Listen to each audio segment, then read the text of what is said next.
Good morning, everybody.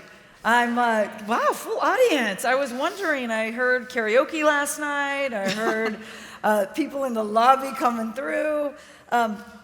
Thank you for being here. Welcome to day 2. And I get to be with 2 of my favorite people in civic tech. We actually get together every month. We talk about what's going on. And I think about 2 different things every single time we talk. 1, what awesome people are in this space. And 2, how hard this work is. And being with you guys makes it all easier and a heck of a lot more fun. So I appreciate that.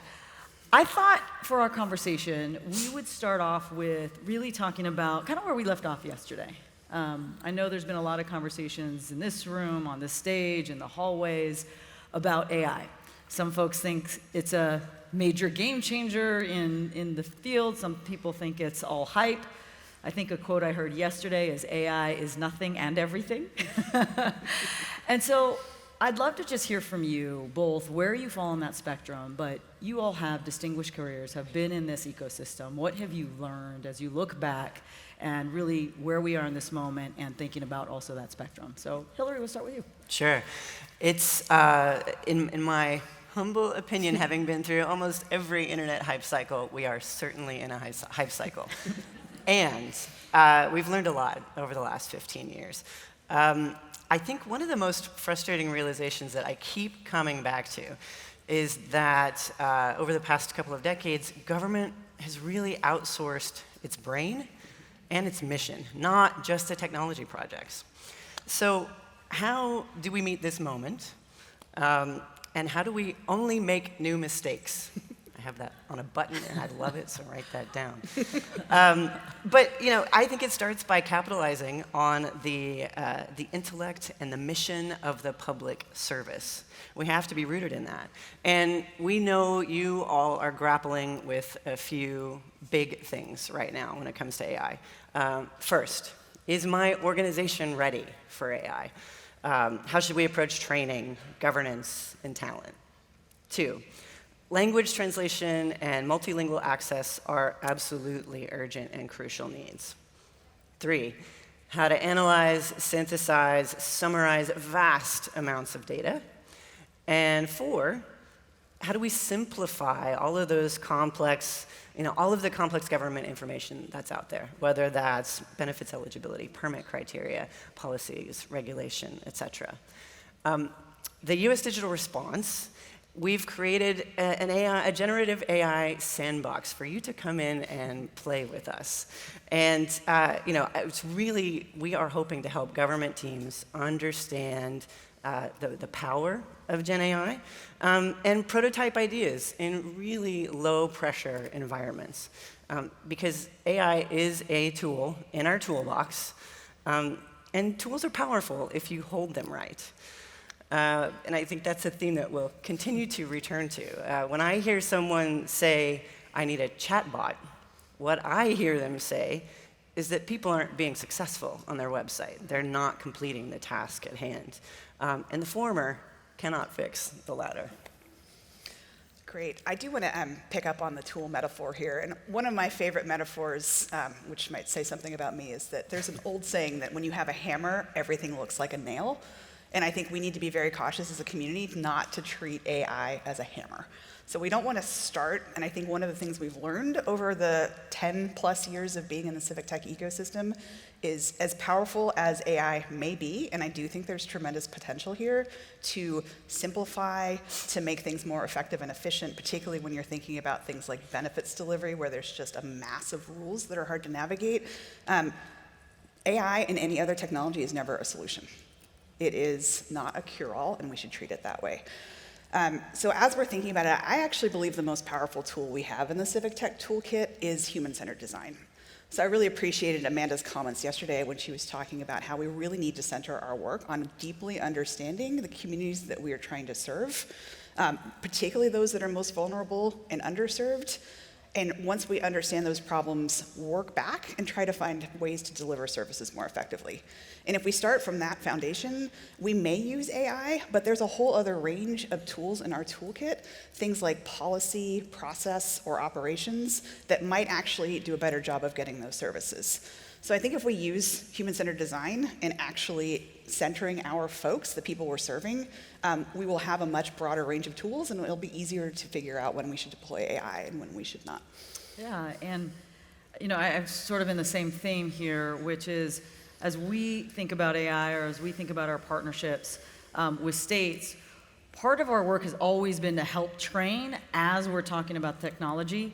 For us at Code for America, we've definitely put much more of an urgency on that training and understanding, really making sure we can do whatever we can to educate and inform, and being really intentionally patient about when we apply or implement AI. Because for all the reasons we're talking about, what are the risks? How do we make sure we actually bring it to really bear on the big opportunities that are out there? But in order to do that, we actually need to understand it first. So I'm excited about doing that. Clearly, we're all on the same page. My next question is actually looking at it from the past, but now moving forward, big picture.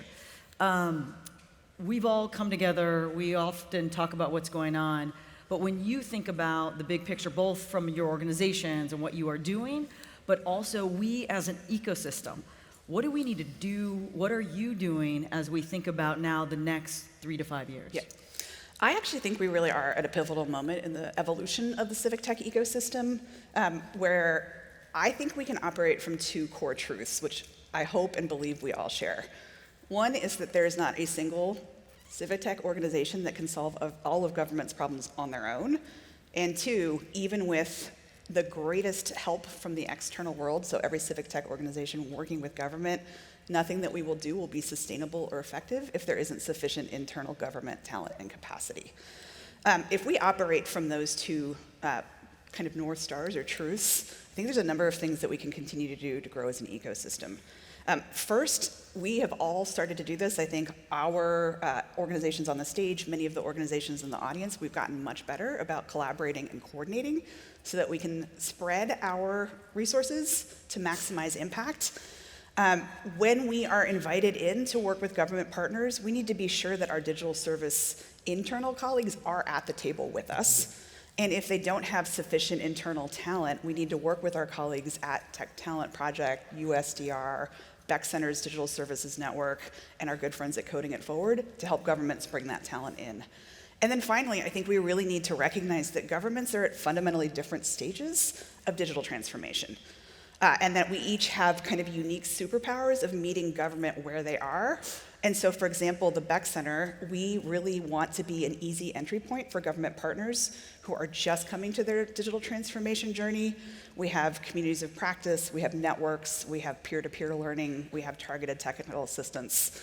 And all of the work that we do to help government partners understand really complex issues like digital identity or how to build digital services teams helps tee our partners up to do deeper and more targeted implementation work, for example, with our colleagues here at Code for America.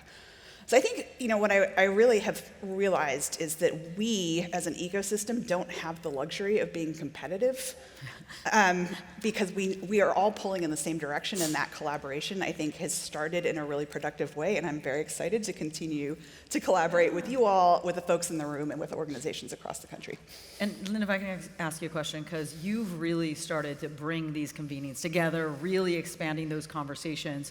What have you learned over this period of time? Because it really has expanded in those conversations. What are you learning from the ecosystem that you're putting together, these convenings? So it was actually in response to a call to action from the White House. All of us were on this call, and they were asking us to go help states as they were grappling with the reality that tons of people were getting kicked off of Medicaid, not because they weren't eligible, but because they couldn't get through the systems. And the systems were kind of eliminating them. We brought 7 organizations together on a call and basically kind of said, who are you talking to? What capacity do you have? How can we deploy that capacity more effectively, collaboratively? So that, I think, was really important. And then I will say to the funders in the room, part of the challenge that I think all of our organizations face is we can't build capacity quickly. So we did what we could with what we had, but if we don't have flexible, responsive abilities, we will always fail to meet the moment. So I do think funders being kind of more open to longer term, more robust funding will also help the ecosystem advance and help us achieve more impact. Yeah. Funders? It's helpful that I can't actually see any faces, so I don't know if anybody's mad at me. What about you, Lynn? Well, I think going back to sort of that North Star piece, USDR's vision is a government that keeps up. And that doesn't mean that we have to keep up with the tech sector. It means that we have to keep up with the fact that I can pull this out of my pocket, open up an app, and have toilet paper delivered to my house in 2 hours. It's that expectation that government has to strive to keep up with.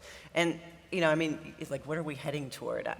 I want to imagine a world where the public trusts that government services are going to be as resilient and work just like any other digital service, especially when crisis hits.